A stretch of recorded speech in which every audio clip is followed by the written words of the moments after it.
Chapter 11. Next day he woke late.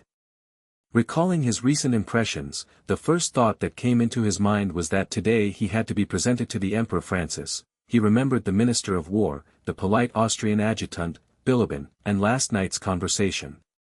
Having dressed for his attendance at court in full parade uniform, which he had not worn for a long time, he went into Bilibin's study fresh, animated, and handsome, with his hand bandaged. In the study were 4 gentlemen of the diplomatic corps. With Prince Hippolyte Kurágin, who was a secretary to the embassy, Bolkonsky was already acquainted. Bilibin introduced him to the others. The gentlemen assembled at Bilibin's were young, wealthy, gay society men, who here, as in Vienna, formed a special set which Bilibin, their leader, called les Notres. This set, consisting almost exclusively of diplomats, evidently had its own interests which had nothing to do with war or politics but related to high society, to certain women, and to the official side of the service. These gentlemen received Prince Andrew as one of themselves, an honor they did not extend to many. From politeness and to start conversation, they asked him a few questions about the army and the battle, and then the talk went off into merry jests and gossip. Hours. But the best of it was, said one, telling of the misfortune of a fellow diplomat, that the Chancellor told him flatly that his appointment to London was a promotion and that he was so to regard it. Can you fancy the figure he cut? But the worst of it, gentlemen, I am giving Kurágin away to you, is that man suffers, and this Don Juan, wicked fellow, is taking advantage of it. Prince Hippolyte was lolling in a lounge chair with his legs over its arm. He began to laugh. Tell me about that, he said. Oh, you Don Juan. You serpent, cried several voices. You, Bolkonsky, don't know, said Bilibin turning to Prince Andrew, that all the atrocities of the French army, I nearly said of the Russian army, are nothing compared to what this man has been doing among the women. La femme est la compagne de l'homme, announced Prince Hippolyte, and began looking through a lorgnette at his elevated legs. Woman is man's companion. Bilibin and the rest of ours burst out laughing in Hippolyte's face, and Prince Andrew saw that Hippolyte, of whom, he had to admit, he had almost been jealous on his wife's account, was the butt of this set. Oh, I must give you a treat, Bilibin whispered to Bolkonsky. Kurágin is exquisite when he discusses politics, you should see his gravity. He sat down beside Hippolyte and wrinkling his forehead began talking to him about politics. Prince Andrew and the others gathered round these two. The Berlin cabinet cannot express a feeling of alliance, began Hippolyte gazing round with importance at the others, without expressing, as in its last note, you understand. Besides, unless His Majesty the Emperor derogates from the principle of our alliance. Wait, I have not finished, he said to Prince Andrew, seizing him by the arm, I believe that intervention will be stronger than non-intervention. And, he paused. Finally one cannot impute the non-receipt of our dispatch of November 18th. That is how it will end. And he released Bolkonsky's arm to indicate that he had now quite finished. Demosthenes, I know thee by the pebble thou secretest in thy golden mouth, said Bilibin, and the mop of hair on his head moved with satisfaction. Everybody laughed, and Hippolyte louder than anyone. He was evidently distressed, and breathed painfully, but could not restrain the wild laughter that convulsed his usually impassive features. Well now, gentlemen, said Bilibin, Bolkonsky is my guest in this house and in Brunn itself. I want to entertain him as far as I can, with all the pleasures of life here. If we were in Vienna it would be easy, but here, in this wretched Moravian hole, it is more difficult, and I beg you all to help me. Brunn's attractions must be shown him. You can undertake the theatre, I society, and you, Hippolyte, of course the women. We must let him see Amélie, she's exquisite, said one of ours, kissing his finger-tips. In general we must turn this bloodthirsty soldier to more humane interests, said Bilibin. I shall scarcely be able to avail myself of your hospitality, gentlemen, it is already time for me to go, replied Prince Andrew looking at his watch. Where to? To the Emperor. Oh. Oh. Oh. Well, au revoir, Bolkonsky. Au revoir, Prince. Come back early to dinner, cried several voices. We'll take you in hand. When speaking to the emperor, try as far as you can to praise the way that provisions are supplied and the routes indicated, said Bilibin, accompanying him to the hall. I should like to speak well of them, but as far as I know the facts, I can't, replied Bolkonsky, smiling. Well, talk as much as you can, anyway. He has a passion for giving audiences, but he does not like talking himself and can't do it, as you will see. Chapter 12. At the levee Prince Andrew stood among the Austrian officers as he had been told to, and the Emperor Francis merely looked fixedly into his face and just nodded to him with his long head. But after it was over, the adjutant he had seen the previous day ceremoniously informed Bolkonsky that the Emperor desired to give him an audience. The Emperor Francis received him standing in the middle of the room. Before the conversation began, Prince Andrew was struck by the fact that the Emperor seemed confused and blushed as if not knowing what to say. Tell me, when did the battle begin? He asked hurriedly. Prince Andrew replied. Then followed other questions just as simple, was Kutuzov well? When had he left Krems, and so on. The Emperor spoke as if his sole aim were to put a given number of questions. The answers to these questions, as was only too evident, did not interest him. At what o'clock did the battle begin? Asked the Emperor. I cannot inform your Majesty at what o'clock the battle began at the front, but at Durenstein, where I was, our attack began after 5 in the afternoon, replied Bolkonsky, growing more animated and expecting that he would have a chance to give a reliable account, which he had ready in his mind, of all he knew and had seen. But the Emperor smiled and interrupted him. How many miles? From where to where, your Majesty? From Durenstein to Krems. 3.5 miles, your Majesty. The French have abandoned the left bank. According to the scouts, the last of them crossed on rafts during the night. Is there sufficient forage in Krems? Forage has not been supplied to the extent. The Emperor interrupted him. At what o'clock was General Schmidt killed? At 7 o'clock, I believe. At 7 o'clock. It's very sad, very sad. The Emperor thanked Prince Andrew and bowed. Prince Andrew withdrew and was immediately surrounded by courtiers on all sides. Everywhere he saw friendly looks and heard friendly words. Yesterday's adjutant reproached him for not having stayed at the palace, and offered him his own house. The Minister of War came up and congratulated him on the Maria Theresa Order of the 3rd grade, which the Emperor was conferring on him. The Empress Chamberlain invited him to see Her Majesty. The Archduchess also wished to see him. He did not know whom to answer, and for a few seconds collected his thoughts. Then the Russian ambassador took him by the shoulder, led him to the window, and began to talk to him. Contrary to Bilibin's forecast, the news he had brought was joyfully received. A Thanksgiving service was arranged, Kutuzov was awarded the Grand Cross of Maria Theresa, and the whole army received rewards. Bolkonsky was invited everywhere, and had to spend the whole morning calling on the principal Austrian dignitaries. Between 4 and 5 in the afternoon, having made all his calls, he was returning to Bilibin's house thinking out a letter to his father about the battle and his visit to Brunn.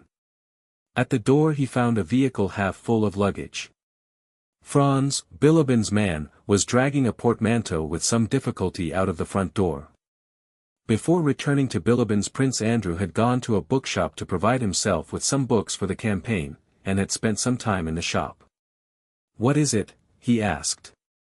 Oh, Your Excellency, said Franz, with difficulty rolling the portmanteau into the vehicle, we are to move on still farther. The scoundrel is again at our heels. Eh? What? Asked Prince Andrew. Bilibin came out to meet him. His usually calm face showed excitement. There now. Confess that this is delightful, said he. This affair of the Thabor Bridge, at Vienna. They have crossed without striking a blow. Prince Andrew could not understand. But where do you come from not to know what every coachman in the town knows? I come from the Archduchess. I heard nothing there. And you didn't see that everybody is packing up? I did not. What is it all about? Inquired Prince Andrew impatiently. What's it all about? Why, the French have crossed the bridge that Auersperg was defending, and the bridge was not blown up, so Murat is now rushing along the road to Brunn and will be here in a day or two. What? Here. But why did they not blow up the bridge, if it was mined? That is what I ask you. No one, not even Bonaparte, knows why. Bolkonsky shrugged his shoulders. But if the bridge is crossed, it means that the army too is lost.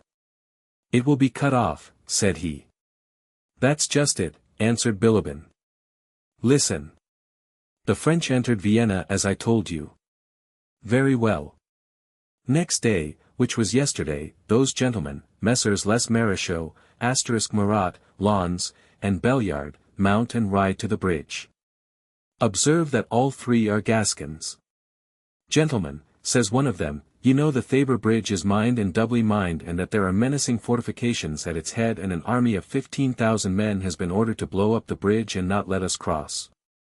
But it will please our sovereign the Emperor Napoleon if we take this bridge, so let us three go and take it. Yes, let's, say the others. And off they go and take the bridge, cross it, and now with their whole army are on this side of the Danube, marching on us, you, and your lines of communication. The marshals. Stop jesting, said Prince Andrew sadly and seriously. This news grieved him, and yet he was pleased. As soon as he learned that the Russian army was in such a hopeless situation, it occurred to him that it was he who was destined to lead it out of this position, that here was the Toulon that would lift him from the ranks of obscure officers and offer him the first step to fame. Listening to Bilibin, he was already imagining how on reaching the army he would give an opinion at the War Council which would be the only one that could save the army, and how he alone would be entrusted with the executing of the plan. Stop this jesting, he said. I am not jesting, Bilibin went on. Nothing is truer or sadder. These gentlemen ride onto the bridge alone and wave white handkerchiefs. They assure the officer on duty that they, the marshals, are on their way to negotiate with Prince Auersperg. He lets them enter the tête de pont. They spin him 1,000 gasconades, saying that the war is over, that the Emperor Francis is arranging a meeting with Bonaparte, that they desire to see Prince Auersperg, and so on. The officer sends for Auersperg, these gentlemen embrace the officers, crack jokes, sit on the cannon, and meanwhile a French battalion gets to the bridge unobserved, flings the bags of incendiary material into the water, and approaches the tête de pont. At length appears the Lieutenant General, our dear Prince Auersperg von Modern himself. Dearest foe. Flower of the Austrian army, hero of the Turkish wars. Hostilities are ended, we can shake one another's hand. The Emperor Napoleon burns with impatience to make Prince Auersperg's acquaintance. In a word, those gentlemen, Gascons indeed, so bewildered him with fine words, and he is so flattered by his rapidly established intimacy with the French marshals, and so dazzled by the sight of Murat's mantle and ostrich plumes, Chuil ny voit que du fou, et oubli celu Chuil devait faire sur l'ennemi. Too, in spite of the animation of his speech, Bilibin did not forget to pause after this mot to give time for its due appreciation. The French battalion rushes to the bridgehead, spikes the guns, and the bridge is taken. But what is best of all, he went on, his excitement subsiding under the delightful interest of his own story, is that the sergeant in charge of the cannon which was to give the signal to fire the mines and blow up the bridge, this sergeant, seeing that the French troops were running onto the bridge, was about to fire, but Lons stayed his hand. The sergeant, who was evidently wiser than his general, goes up to Auersperg and says, Prince, you are being deceived, here are the French. Murat, seeing that all is lost if the sergeant is allowed to speak, turns to Auersperg with feigned astonishment, he is a true Gascon, and says, I don't recognize the world-famous Austrian discipline, if you allow a subordinate to address you like that. It was a stroke of genius. Prince Auersperg feels his dignity at stake and orders the sergeant to be arrested. Come, you must own that this affair of the Thabor Bridge is delightful. It is not exactly stupidity, nor rascality. Bridgehead. Too, that their fire gets into his eyes and he forgets that he ought to be firing at the enemy. It may be treachery, said Prince Andrew, vividly imagining the grey overcoats, wounds, the smoke of gunpowder, the sounds of firing, and the glory that awaited him. Not that either. That puts the court in too bad a light, replied Bilíbin. It's not treachery nor rascality nor stupidity, it is just as at Ulm, it is, he seemed to be trying to find the right expression. C'est du Mac. Nous sommes Macis, it is a bit of Mac. We are Macked, he concluded, feeling that he had produced a good epigram, a fresh one that would be repeated. His hitherto puckered brow became smooth as a sign of pleasure, and with a slight smile he began to examine his nails. Where are you off to? He said suddenly to Prince Andrew, who had risen and was going toward his room. I am going away. Where to? To the army. But you meant to stay another 2 days. But now I am off at once. And Prince Andrew, after giving directions about his departure, went to his room. Do you know, mon cher, said Bilíbin following him, I have been thinking about you. Why are you going? And in proof of the conclusiveness of his opinion all the wrinkles vanished from his face. Prince Andrew looked inquiringly at him and gave no reply. Why are you going? I know you think it your duty to gallop back to the army now that it is in danger. I understand that. Mon cher, it is heroism. Not at all, said Prince Andrew. But as you are a philosopher, be a consistent one, look at the other side of the question and you will see that your duty, on the contrary, is to take care of yourself. Leave it to those who are no longer fit for anything else. You have not been ordered to return and have not been dismissed from here, therefore, you can stay and go with us wherever our ill luck takes us. They say we are going to Olmütz, and Olmütz is a very decent town. You and I will travel comfortably in my calèche. Do stop joking, Bilíbin, cried Bolkonsky. I am speaking sincerely as a friend. Consider. Where and why are you going, when you might remain here? You are faced by one of two things, and the skin over his left temple puckered, either you will not reach your regiment before peace is concluded, or you will share defeat and disgrace with Kutuzov's whole army. And Bilíbin unwrinkled his temple, feeling that the dilemma was insoluble. I cannot argue about it, replied Prince Andrew coldly, but he thought, I am going to save the army. My dear fellow, you are a hero, said Bilíbin. Chapter 13. That same night, having taken leave of the Minister of War, Bolkonsky set off to rejoin the army, not knowing where he would find it and fearing to be captured by the French on the way to Krems. In Brunn everybody attached to the court was packing up, and the heavy baggage was already being dispatched to Olmütz. Near Hetzelsdorf Prince Andrew struck the high road along which the Russian army was moving with great haste and in the greatest disorder. The road was so obstructed with carts that it was impossible to get by in a carriage. Prince Andrew took a horse and a Cossack from a Cossack commander, and hungry and weary, making his way past the baggage wagons, rode in search of the commander-in-chief and of his own luggage. Very sinister reports of the position of the army reached him as he went along, and the appearance of the troops in their disorderly flight confirmed these rumors. Cette armée russe que lors de l'Angleterre transportée de extremités de l'univers, nous allons lui faire éprouver le même sort, le sort de l'armée d'Ulm. He remembered these words in Bonaparte's address to his army at the beginning of the campaign, and they awoke in him astonishment at the genius of his hero, a feeling of wounded pride, and a hope of glory. And should there be nothing left but to die, he thought. Well, if need be, I shall do it no worse than others. That Russian army which has been brought from the ends of the earth by English gold, we shall cause to share the same fate, the fate of the army at Ulm. He looked with disdain at the endless confused mass of detachments, carts, guns, artillery, and again baggage wagons and vehicles of all kinds overtaking one another and blocking the muddy road, 3 and sometimes 4 abreast. From all sides, behind and before, as far as ear could reach, there were the rattle of wheels, the creaking of carts and gun carriages, the tramp of horses, the crack of whips, shouts, the urging of horses, and the swearing of soldiers, orderlies, and officers.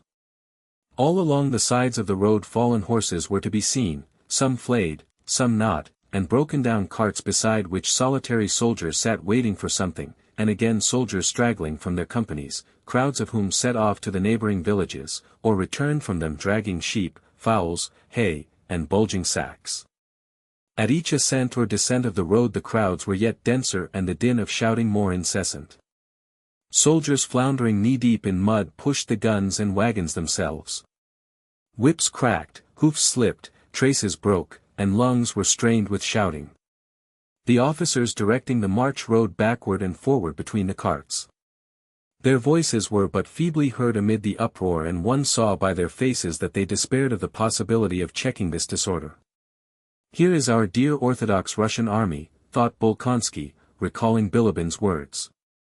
Wishing to find out where the commander-in-chief was, he rode up to a convoy. Directly opposite to him came a strange one-horse vehicle, evidently rigged up by soldiers out of any available materials and looking like something between a cart, a cabriolet, and a calèche. A soldier was driving, and a woman enveloped in shawls sat behind the apron under the leather hood of the vehicle.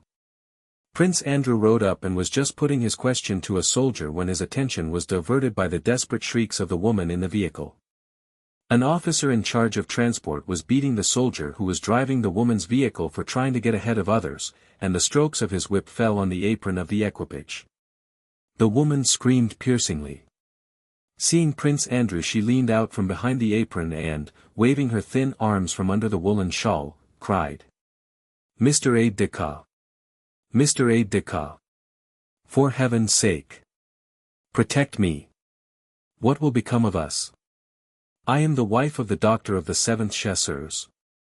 They won't let us pass, we are left behind and have lost our people.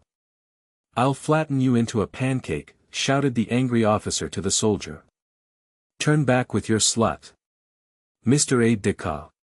Help me." "What does it all mean?" screamed the doctor's wife. "Kindly let this cart pass."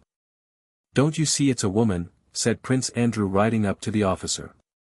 The officer glanced at him, and without replying turned again to the soldier. "I'll teach you to push on. Back. Let them pass, I tell you," repeated Prince Andrew, compressing his lips. "And who are you?" cried the officer, turning on him with tipsy rage. "Who are you? Are you in command here?" "Eh? I am commander here, not you. Go back or I'll flatten you into a pancake," repeated he. This expression evidently pleased him. "That was a nice snub for the little aide-de-camp," came a voice from behind. Prince Andrew saw that the officer was in that state of senseless, tipsy rage when a man does not know what he is saying. He saw that his championship of the doctor's wife in her queer trap might expose him to what he dreaded more than anything in the world, to ridicule, but his instinct urged him on. Before the officer finished his sentence, Prince Andrew, his face distorted with fury, rode up to him and raised his riding whip. "Kind, let them pass." The officer flourished his arm and hastily rode away. "It's all the fault of these fellows on the staff that there's this disorder," he muttered. "Do as you like." Prince Andrew, without lifting his eyes, rode hastily away from the doctor's wife, who was calling him her deliverer, and recalling with a sense of disgust the minutest details of this humiliating scene, he galloped on to the village where he was told who the commander-in-chief was. On reaching the village he dismounted and went to the nearest house, intending to rest if but for a moment, eat something, and try to sort out the stinging and tormenting thoughts that confused his mind. "This is a mob of scoundrels and not an army," he was thinking as he went up to the window of the first house, when a familiar voice called him by name. He turned round. Nesvitsky's handsome face looked out of the little window. Nesvitsky, moving his moist lips as he chewed something, and flourishing his arm, called him to enter. "Bolkonsky! Bolkonsky! Don't you hear? Eh? Come quick," he shouted. Entering the house, Prince Andrew saw Nesvitsky and another adjutant having something to eat. They hastily turned round to him asking if he had any news. On their familiar faces he read agitation and alarm. This was particularly noticeable on Nesvitsky's usually laughing countenance. "Where is the commander-in-chief?" asked Bolkonsky. "Here, in that house," answered the adjutant. "Well, is it true that it's peace and capitulation?" asked Nesvitsky. I was going to ask you. I know nothing except that it was all I could do to get here. And we, my dear boy. It's terrible. I was wrong to laugh at Mac, we're getting it still worse, said Nesvitsky. But sit down and have something to eat. You won't be able to find either your baggage or anything else now, Prince. And God only knows where your man Peter is, said the other adjutant. Where are headquarters? We are to spend the night in Znaim. Well, I have got all I need into packs for 2 horses, said Nesvitsky. They've made up splendid packs for me, fit to cross the Bohemian mountains with. It's a bad lookout, old fellow. But what's the matter with you? You must be ill to shiver like that, he added, noticing that Prince Andrew winced as at an electric shock. It's nothing, replied Prince Andrew. He had just remembered his recent encounter with the doctor's wife and the convoy officer. What is the commander-in-chief doing here? He asked. I can't make out at all, said Nesvitsky. Well, all I can make out is that everything is abominable, quite abominable, said Prince Andrew, and he went off to the house where the commander-in-chief was. Passing by Kutuzov's carriage and the exhausted saddle horses of his suite, with their Cossacks who were talking loudly together, Prince Andrew entered the passage. Kutuzov himself, he was told, was in the house with Prince Bagration and Weyrother. Weyrother was the Austrian general who had succeeded Schmidt. In the passage little Kozlovsky was squatting on his heels in front of a clerk. The clerk, with cuffs turned up, was hastily writing at a tub turned bottom upwards. Kozlovsky's face looked worn, he too had evidently not slept all night. He glanced at Prince Andrew and did not even nod to him. Second line, have you written it? He continued dictating to the clerk. The Kiev Grenadiers, Podolian. One can't write so fast, Your Honor, said the clerk, glancing angrily and disrespectfully at Kozlovsky. Through the door came the sounds of Kutuzov's voice, excited and dissatisfied, interrupted by another, an unfamiliar voice. From the sound of these voices, the inattentive way Kozlovsky looked at him, the disrespectful manner of the exhausted clerk, the fact that the clerk and Kozlovsky were squatting on the floor by a tub so near to the commander-in-chief, and from the noisy laughter of the Cossacks holding the horses near the window, Prince Andrew felt that something important and disastrous was about to happen. He turned to Kozlovsky with urgent questions. Immediately, Prince, said Kozlovsky. Dispositions for Bagration. What about capitulation? Nothing of the sort. Orders are issued for a battle. Prince Andrew moved toward the door from whence voices were heard. Just as he was going to open it the sound ceased, the door opened, and Kutuzov with his eagle nose and puffy face appeared in the doorway. Prince Andrew stood right in front of Kutuzov, but the expression of the commander-in-chief's one sound I showed him to be so preoccupied with thoughts and anxieties as to be oblivious of his presence. He looked straight at his adjutant's face without recognizing him. Well, have you finished? Said he to Kozlovsky. One moment, Your Excellency. Bagration, a gaunt middle-aged man of medium height with a firm, impassive face of Oriental type, came out after the commander-in-chief. I have the honor to present myself, repeated Prince Andrew rather loudly, handing Kutuzov an envelope. Ah, from Vienna? Very good. Later. Kutuzov went out into the porch with Bagration. Well, goodbye, Prince, said he to Bagration. My blessing, and may Christ be with you in your great endeavor. His face suddenly softened and tears came into his eyes. With his left hand he drew Bagration toward him, and with his right, on which he wore a ring, he made the sign of the cross over him with a gesture evidently habitual, offering his puffy cheek, but Bagration kissed him on the neck instead. Christ be with you. Kutuzov repeated and went toward his carriage. Get in with me, said he to Bolkonsky. Your Excellency, I should like to be of use here.